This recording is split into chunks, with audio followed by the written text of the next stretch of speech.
Hey, this is Donatelito, Kryptonium, and I'm sticking to the subject of the hyperliquid. I'm sticking to this subject because there are still things we can learn. There are things we can learn from the founder of Hyperliquid, Jeff, from the other people who were involved into Hyperliquid.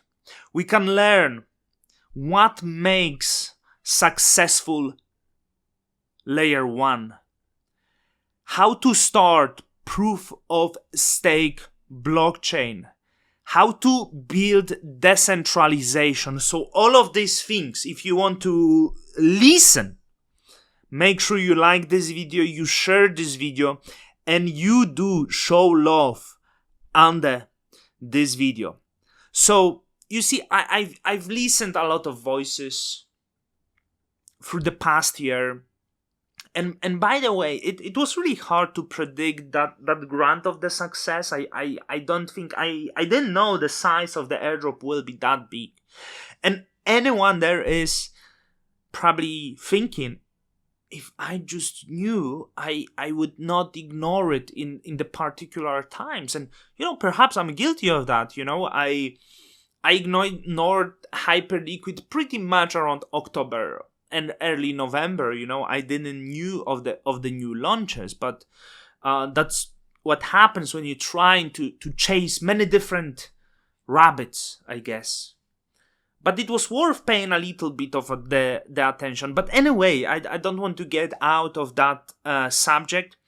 I heard a lot of voices of the different crypto communities, of the different crypto founders, and the general voices were Hyperliquid is centralized exchange LARPing as decentralized exchange, right? Voices about, well, that was main thing, I guess, right? But it goes to the different eras, because I think it's quite the opposite. I think they launched one of the most decentralized networks in crypto, and you might think, hey, that's crazy statement. They don't have the validators, and if you look in the past year of some proof of stake blockchains, they're like, hey, they are very well decentralized. Look, they have 100 validators. Some of them has 200 validators, and Hyperliquid, they own run nodes, okay? And I think there is big misunderstanding what it means, decentralizing network, right? And there is few lessons. I listened to that interview of Jeff, and one thing that struck me was a lot of crypto people, a lot of people that I personally called dev cells. This is one of the, in some way, this is a needed part of crypto, but at the same time is absolutely the most toxic part of crypto in some way. We need them, but they also ruin the whole space in many aspects. Maybe we don't need them actually that much, because they are developers and are dev cells. But there is many crypto people that try to build new financial instruments, but they don't understand finance, right? They don't understand how the liquidity works. They don't understand how the capital formation works. And a lot of these people who are very good with the code, they are very good building some layer, but they have no idea how, if they build DeFi, they have no great idea how lending and borrowing works. So they start doing some insane stuff that actually backfire later, They often have no idea how the liquidity pool works when it comes to the many dexes that are being built, right? And that provides them later with a failure. So that struck me, because I think that's majority of crypto. People build something, they not knowing how the instruments they built supposed to work. And the other mistake, and those networks are countless, many of them died, some of them prevailed, building decentralization before you have product. and thinking this is what decentralization means. So a lot of people who attacking Hyperliquid, they would say, hey, it's centralized, you first of all, who validates the network? It could shut down at any time, right? But what is the purpose of launching? Imagine a lot of these networks, first of all, they raised money, and the 20% of the network suddenly belongs to the investors, okay, or early contributors. And then another 25% suddenly belongs to the team, and you end up with roughly 50% belonging to those people. And then you put another 25% or whatever to community or some treasure, which main benefitors are insiders. And you are happy because you allowed the random group of validators who also don't understand the network needs, who don't understand how the protocol works, but they maybe understand how to validate, and you make them validators of your network. And you say, yeah, that's decentralized now. Yeah, the 50% of the voting power on the tokens is in investors and the team, but we got validators. It means it's decentralized, right?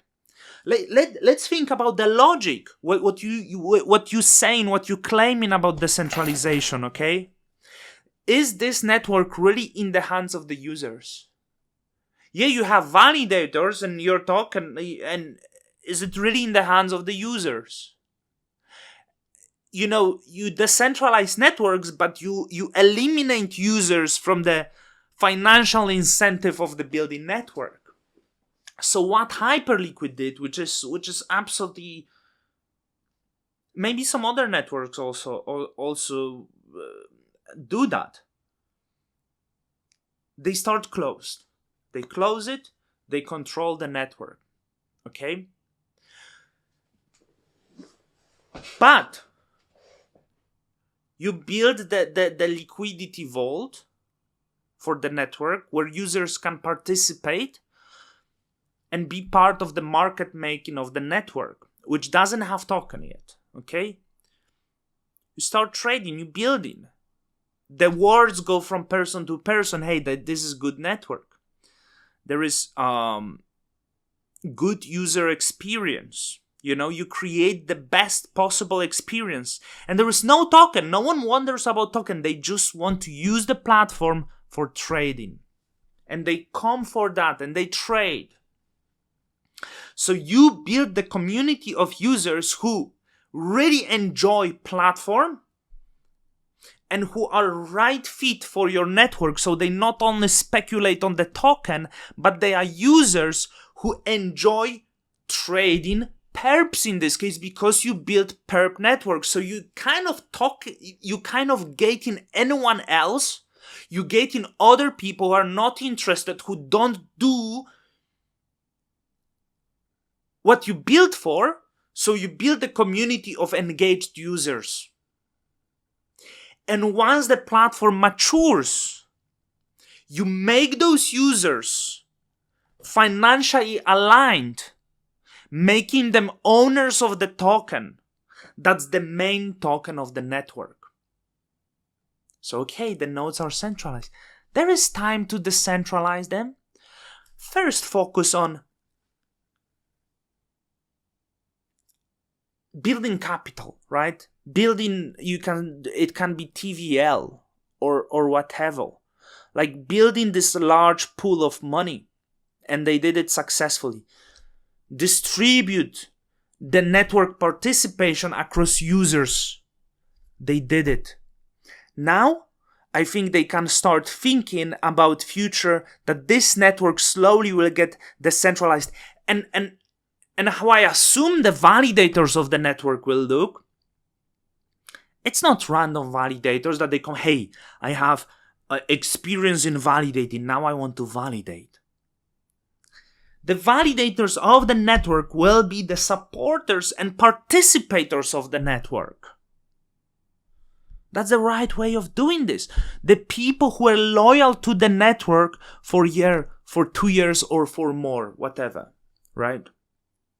So what now, having these facts, what's more decentralized? Okay, I think the answer is very clear. People want tokens, so I'm not the expert. There are much better people. There are this guy on Twitter called Goofix or something like that, right? And he's good with that. He's good with that, with giving advices. So I don't want to give advices on the tokens. I might tell you what's my favorite coins of the network, okay? I'm just throwing it. It might be shilling, but that's okay. So there is this strict list. It doesn't include everything, but Hype, of course, it's a main token, right? Poor or Prr, the first token created on Hyperliquid. Legendary status, those usually do well. HFund, the first community token launch on Hyperliquid with a utility. They own token launchers, the trading bot, and so on. Jeff, the name of the founder. Memecoin, I don't have it. I actually sold it early days into other tokens. I sold it into points. My favorite token was points, and I think I'm just retarded because it doesn't seem to be very successful. And I was like, hey, it makes sense. The points, you understand what? People getting points, so the points are forever. I'm buying points because it's greatest idea ever. So I was buying points, so I might as well shield the points. Cadbal, one of the newer tokens, which found success.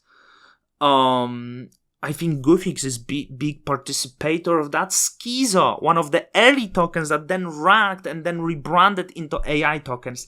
And out of the non-strict tokens, right? Peep, it's the cutest thing on Hyperliquid, perhaps. So shout out to Peep. I saw someone building Yeti. I don't know much about this.